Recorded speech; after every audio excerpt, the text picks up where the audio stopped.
এবার ডেবরার একটা রাস্তার ছবি দেখাবো, যেই রাস্তা রীতিমতো বেড়া দিয়ে বন্ধ করে রেখে দেওয়া হয়েছে।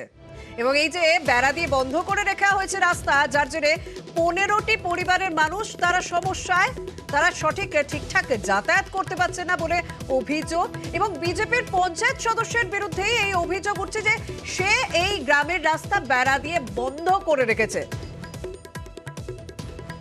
আমাদের সঙ্গে রয়েছেন প্রতিনিধি দিগ্বিজয়, তার সঙ্গে অবশ্যই কথা বলবো, কিন্তু কি অভিযোগ একবার শুনি। আমাদের রাস্তাটা বিজেপি দলের পঞ্চায়েত তপন বেড়া কেন বন্ধ করেছে, কি কারণটা কি? কারণ তাদের কি পারিবারিক গন্ডগোল আমরা জানিনি। সেখানে গিয়ে রাত্রিবেলা হঠাৎ দেখি রাস্তা ঘেরা, সন্ধ্যেবেলা আমাদের বাচ্চা কাচ্চা পড়তে গেলে আসতে পারেনি, দিয়ে আমরা যখন আসি দেখি ওরা আসতে দিবেনি, রাস্তা খুলবেনি, পুরোটাই ঘিরে দিয়েছিল। দিগ্বিজয়, পারিবারিক সমস্যা, যে পারিবারিক সমস্যা হচ্ছে বিজেপির পঞ্চায়েত সদস্যের, মানে তার পারিবারিক সমস্যার জন্য এলাকার মানুষ সাফার করবে, তাদেরকে রাস্তায় যেতে আসতে সমস্যায় পড়তে হবে, তাদের জন্য এই রাস্তা বন্ধ করে রাখা হবে, এটা কি করে হতে পারে?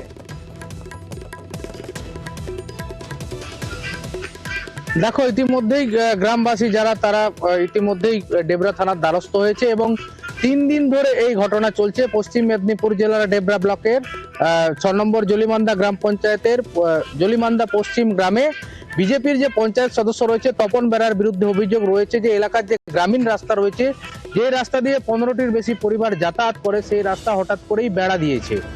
এ নিয়ে এলাকাবাসীরা জানাচ্ছে যে থানায় তারা ইতিমধ্যেই জানিয়েছে, কিন্তু কোনোভাবেই সেই বেড়া এখনো পর্যন্ত ওঠেনি। এলাকার মানুষজনের যাতায়াতের সমস্যা হচ্ছে।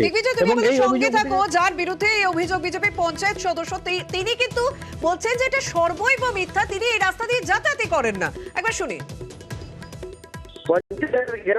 আমরা ওখানে গেলেই আপনি বুঝতে পারবেন যে কে ঘেরেছে। পাড়া প্রতিবেশী ওরা ঘেরেছে, আমি পঞ্চায়েত ঘেরি না, একটা হাতও দেই না। যদি ওরা প্রমাণ দেখাতে পারে দেখা করা, একদম মিথ্যা, একদম মিথ্যা। এবং আমাকে মেয়েছে নিয়ে ওরা আমার বাড়ি অব্দি অ্যাটাক করেছে, সবাই দেখেছে।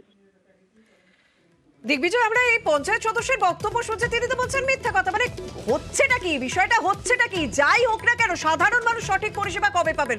তারা এই রাস্তা দিয়ে কবে আগের মতন যাতায়াত করতে পারবেন? এই ক্ষেত্রে কি কেউ হস্তক্ষেপ করেছে এই সমস্যা সমাধানে? দেখো, ইতিমধ্যেই এই অভিযোগ কিন্তু ডেবরা থানায় গিয়েছে, পুরো বিষয়টি খতিয়ে দেখছে ডেবরা থানার পুলিশ। অপরদিকে যার বিরুদ্ধে অভিযোগ সেই বিজেপির পঞ্চায়েত সদস্য জানাচ্ছে যে এলাকায় একটি ঢালাই রাস্তা হচ্ছে, সেই ঢালাই রাস্তায় 2 পরিবারের মধ্যে যে গন্ডগোল হচ্ছে, সেই গন্ডগোলের জেরেই এলাকাবাসীরাই সেই রাস্তা সদস্য রয়েছে, সে এখানে কোনোভাবে যুক্ত নয়। তার বিরুদ্ধে যে অভিযোগ উঠছে সেটা কিন্তু মিথ্যা, এই বেড়া গ্রামবাসীরাই দিয়েছে। এই নিয়ে কিন্তু যথেষ্ট চাঞ্চল্য ছড়িয়েছে, কিন্তু এলাকার যারা মানুষজন তারা চাইছে তাদের রাস্তা স্বাভাবিক হোক, তাদের রাস্তা খুলে দেওয়া হোক, তারা যাতে যাতায়াত করতে পারে, বাড়ি তৈরির সরঞ্জাম, পড়ুয়ারা রাস্তায় যাতায়াত করে। সার্বিকভাবে কিন্তু তারা চিন্তিত রয়েছে। 3 দিন পেরিয়ে গেল, এখনো পর্যন্ত সেই রাস্তা ধন্যবাদ।